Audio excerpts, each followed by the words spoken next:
Hello everyone, welcome back to my channel. तो आज की वीडियो में मैं आपके साथ अपना टाइम टेबल शेयर करूँगा जो मैं अपने फ्री टाइम पे फॉलो करता था। टाइम टेबल होना मेरे लिए बहुत ज़रूरी है बिकॉज़ जब टाइम टेबल होता है तो आप एक शेड्यूल्ड वे में पढ़ाई कर लेते हो। अदरवाइज़ आप सोचते हो कि आज आपको ये करना है वो करना है, लेकिन वो चीज़ प्रॉपरली हो नहीं पाती है। तो मैं तो टाइम टेबल को काफ़ी फॉलो करता था और हर मंथली मैं अपना टाइम टेबल चेंज भी करता अकॉर्डिंग टू माई नीड्स।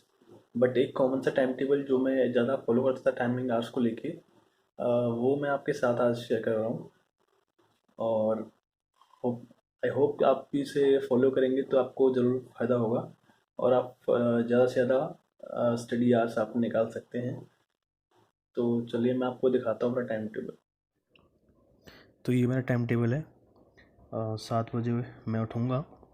7 से लेकर 7:30 तक मैं अपना फ्रेश होके फिर 7:30 to 8 मैं अपने करंट अफेयर पढ़ूँगा।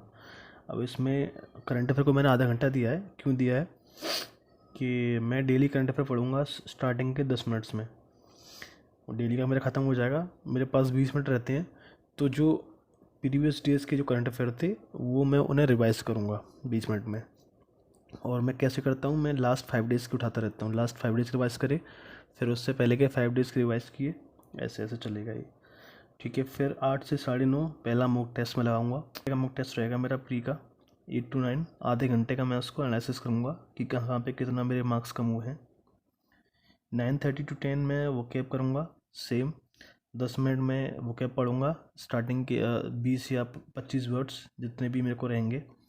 बाकी के 15 मिनट में उनको रिवाइज़ करूँगा। पिछले वाले जो मेरे वोकैब वर्ड्स थे वो मैं रिवाइज़ करूँगा। उसके बाद मैं 10 बजे से अपना नहाने के लिए नहाना वाना जो भी रहेगा वो मैं 10 से 11 में फ़िनिश कर लूँगा। 11 से 1 में दूंगा अपनी जनरल अवेयरनेस को। वो सब्जेक्ट वाइज रहेगा, 2 दिन ये सब्जेक्ट, 2 दिन कोई और सब्जेक्ट। उसके बाद 1 से 2 मेरा लंच रहेगा। लंच करने के बाद वैसे तो लंच मेरा आधे घंटे में फ्रेश हो जाएगा। आधा घंटा मेरे पास ब्रेक मिलेगा मुझे, एक 1:30 से 2। उसके बाद 2 से 3 में फिर जो मॉक टेस्ट मेरे रहते हैं उसकी जो एनालिसिस रहती है, उसमें कुछ पॉइंट्स ऐसे होते हैं जो मेरे को नहीं आते, मैं उन्हें नोट करता हूँ। वो सारे पॉइंट्स मैं इस 1 घंटे में रिवाइज़ करूँगा। दोनों मॉक टेस्ट, एक मैं मॉर्निंग में मॉक टेस्ट देता हूँ, एक मैं इवनिंग में मॉक टेस्ट देता हूँ। उन दोनों के पॉइंट्स मैं रिवाइज़ करूँगा। उसके बाद फिर 3 से 3:30 मैं फिर मेरा आधे घंटे की रेस्ट रहेगा। 3:30 से 5 मैं एक अपना इवनिंग का मॉक दे लूँगा। 3:30 से 4:30 मॉक दूंगा, आधे घंटे उसको एनालिसिस करूँगा। 5 बजे से मेरा जिम का टाइम होता है, तो मैं अपनी जिम जाऊँगा। 6:30 तक मेरा जिम रहता है। उसके बाद 6:30 तक मतलब मैं घर पे आ जाता हूँ अपने। फिर 6:30 से 7 बजे तक मैं अपने बॉडी को रेस्ट देता हूँ, क्योंकि एक्सरसाइज करने के बाद मन नहीं करता कुछ करने का, तो रेस्ट होना चाहिए। 7 से 8:30 मैं इंग्लिश पढ़ूँगा। इंग्लिश में भी मैं डिवाइड करूँगा डे वाइज। 2 दिन ग्रामर, 2 दिन कुछ और प्रीवियस ईयर जो रहते हैं क्वेश्चन वो पढ़ लूँगा ऐसे ही। 8:30 से 9 फिर मेरा डिनर रहेगा। डिनर करने के बाद 9 से 9:30 आधा घंटा मैं देता हूँ जो ट्रिक्स होती हैं जीए की, जैसे कि 7 सिस्टर्स की ट्रिक है या फिर कोई भी ट्रिक रहेगी, वो सारी ट्रिक मैं रिवाइज़ करता हूँ उसमें। और इसी टाइम में मैं अपनी कैलकुलेशन भी करता हूँ, लेकिन ये रहता है ऑल्टरनेट डेज। सपोज़ मंडे मैंने ट्रिक किया तो ट्यूसडे में करूँगा कैलकुलेशन, वेडनेसडे ट्रिक करूँगा, थर्सडे में करूँगा कैलकुलेशन। कैलकुलेशन करना इसलिए ज़रूरी है कि आपकी स्पीड आएगी मैथ्स में। मैथ्स में स्पीड बहुत ज़रूरी है। एग्ज़ाम में आपको लिमिटेड टाइम मिलेगा, आपको क्वेश्चन अटेंड करने हैं, तो स्पीड होनी चाहिए।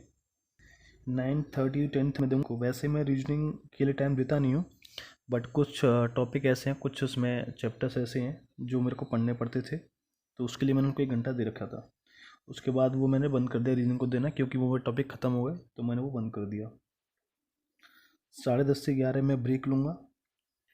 फिर 11 से मैं मैथ पढ़ना स्टार्ट करूँगा, जब तक मेरे को नींद आएगी तब तक। बट इसमें एक कंडीशन है कि मैं 1 बजे से पहले सोऊंगा नहीं, और 2 बजे के बाद तक मैं जागूंगा नहीं। यानी कि मेरे को 11 से स्टार्ट करना है और 2 से पहले पहले ख़त्म करना है, लेकिन 1 बजे के बाद तक होना चाहिए।